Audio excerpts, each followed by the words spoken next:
सतगुरु साहिब जी की जय हो। सतनाम साहिब। हे साहिब, आपका अनंत अनंत शुक्रिया, अनंत अनंत आभार। साहिब जी आपकी सर्वदा ही जय जयकार। आदरणीय सर्व संतों की जय हो। उपस्थित आदर के योग्य सभी जीवात्माओं को मेरा नमन। सतनाम साहिब। आप सब में बैठे परमपिता परमात्मा को शत शत नमन। आज हम शब्द की, परमात्मा की चर्चा करेंगे पलटू साहिब जी की श्रीवाणी के माध्यम से। वो कहते हैं कि शब्द का ध्यान करना चाहिए, परमात्मा का ध्यान करना चाहिए। हंस आत्माओं को वो ये समझा रहे हैं कि कैसे शब्द की साधना की जाती है और बैठना चाहिए हमें भजन बंदगी में। पलटू साहिब जी का श्री भजन लेते हैं। वो अपने भजन के माध्यम से हमें कहते हैं, मोरे शब्द विवेकी हंसा, बैठो शब्द की डार,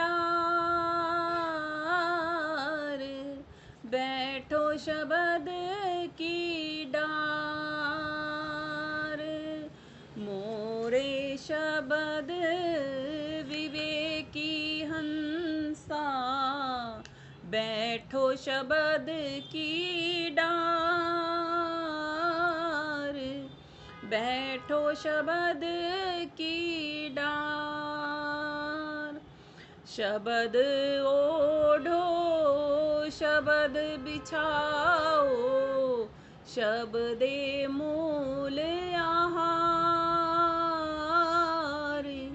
शब्दे ओढ़ो शब्द बिछाओ, शब्दे मूल आहार। निश दिन रहो शब्द के घर में, निश दिन रहो शब्द के घर में। शब्द गुरु हमार, शब्द गुरु हमार। मोरे शब्द विवेकी हंसा, बैठो शब्द की डार, बैठो शब्द की डार। ले हथियार शब्द के मारो, शब्द खेत ठहराओ। ले हथियार शब्द के मारो, शब्द खेत ठहराओ।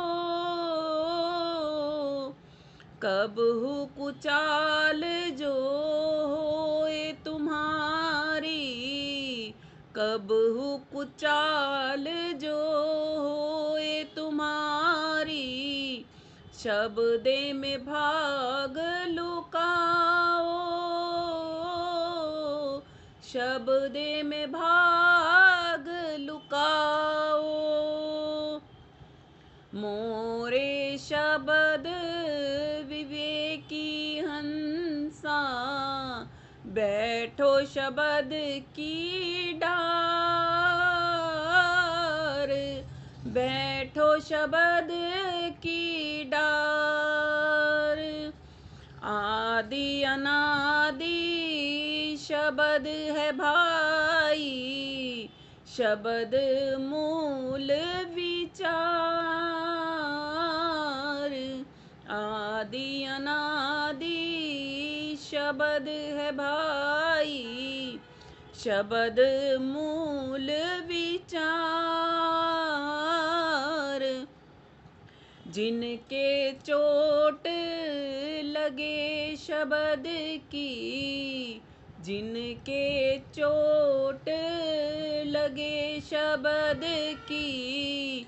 आवागमन निवार,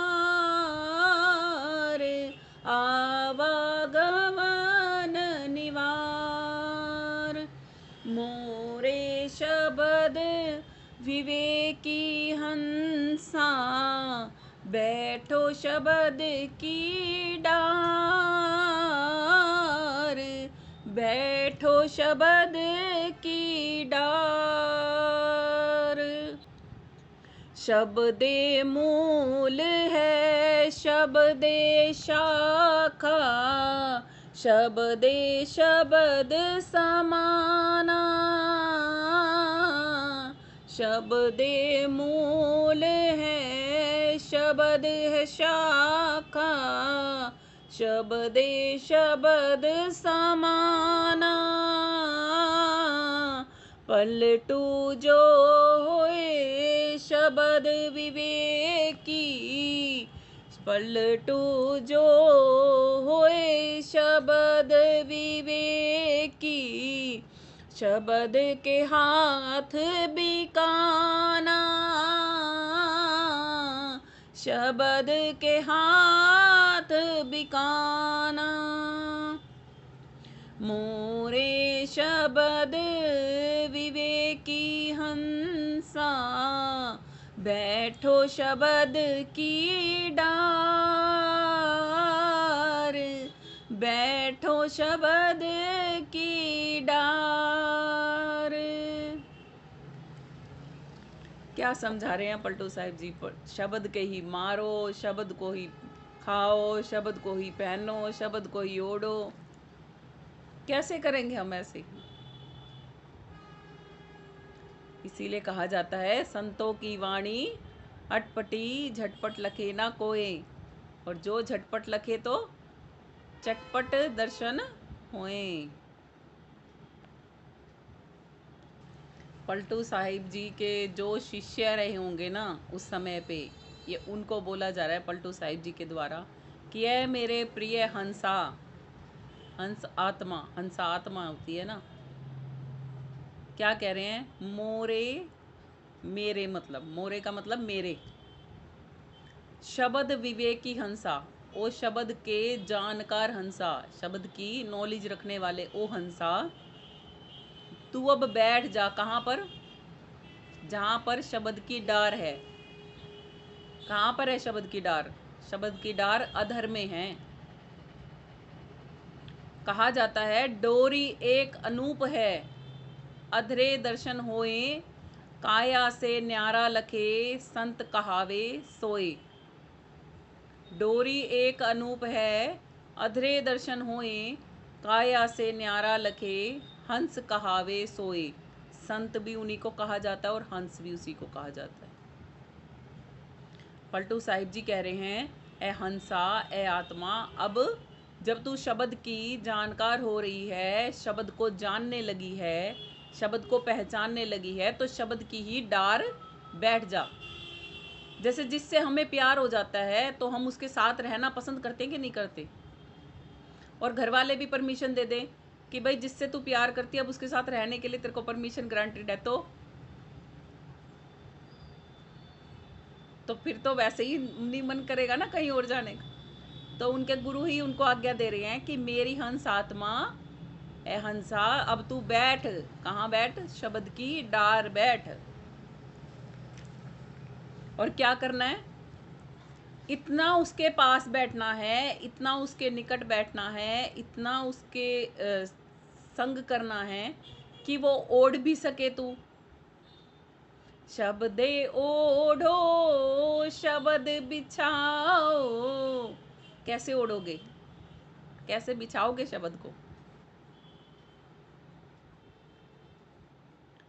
जब आपकी साधना की प्राकट्य अवस्था आ जाती है ना, जब इतना ज़्यादा आप साधना में डूब जाते हो, तो पता है क्या होता है? हर जगह वो उसका शब्द का नूर दिखता है। आप लेटोगे ना, आपके लेटने से पहले वो आपके बिस्तर पे लेटेगा। आप उठोगे ना, आपके उठने से पहले वो उठेगा। आप चद्दर ओढ़ोगे ना, आपके चद्दर ओढ़ने से पहले वो खुद को उड़ा देगा आपको। कितनी निकट रहता ना, ओढ़ा गया ना शब्द, बिछाया गया ना शब्द। और शब्द ही क्या है? मूल आहार। जब आप खाना खाने लगोगे ना, कुछ भी खाओगे, तो सबसे पहले वो शब्द ही दिखेगा, उसके बाद आपका भोजन आप ग्रहण करोगे। कहते हैं मेरा भगत कुछ खाता है ना, तो मैं पहले ही आ जाता हूँ, मैं पहले ही चख जाता हूँ खाने को। मेरा भगत उठ के चलता है ना तो मैं उसके आगे आगे चलता हूँ। मेरा भगत पलट के चलता है ना तो फिर भी मैं उसके आगे आगे चलता हूँ। मेरा भगत बैठने लगता है तो मैं उससे पहले बैठ जाता हूँ। ये साहिब की अन्य श्रीवाणी में है। ये है शब्द की शक्ति कि फिर आप उससे खाली नहीं होते कभी, हमेशा उसमें ही सराबोर रहते हो, उसमें भरे रहते हो। और फिर आगे पलटू साहिब जी कहते हैं कि निश दिन, हर पल, हर घड़ी, हर दिन, निश दिन कहाँ रहो? निश दिन रहो शब्द के घर में। शब्द के घर में कैसे रहोगे? ये घर किसका दिया हुआ है? परमात्मा का। परमात्मा कौन है? शब्द है। ये तन रूपी घर, मंदिर किसका दिया हुआ है? परमात्मा का दिया हुआ है। और परमात्मा ही शब्द है। तो कहाँ पर रहो? इसमें रहो स्थापित, इस मंदिर में। निश दिन रहो शब्द के घर में। और अब कहते हैं शब्द कौन है? शब्द ही गुरु हमार, शब्द ही गुरु हमार। शब्द ही गुरु कैसे है हमारा? क्योंकि गुरु ही हमें इस तन में कहाँ पर हमने अपनी बैठक लगानी है, गुरु ही सिखाता है। तो वो शब्द कौन हुआ? वही हमारा गुरु भी हुआ। इसीलिए कहा जाता है परमात्मा और गुरु में कोई भेद नहीं होता, परमात्मा और गुरु एक ही होते हैं। क्योंकि परमात्मा का ज्ञान कौन देगा? स्वयं परमात्मा के सिवाय परमात्मा का ज्ञान कोई भी नहीं दे सकता। तो जिस देही में आके आपको परमात्मा का ज्ञान परमात्मा दे रहे हैं, वो देही आपके लिए अतुल्य है। अतुल्य है ना, पूजनीय है, सम्माननीय है।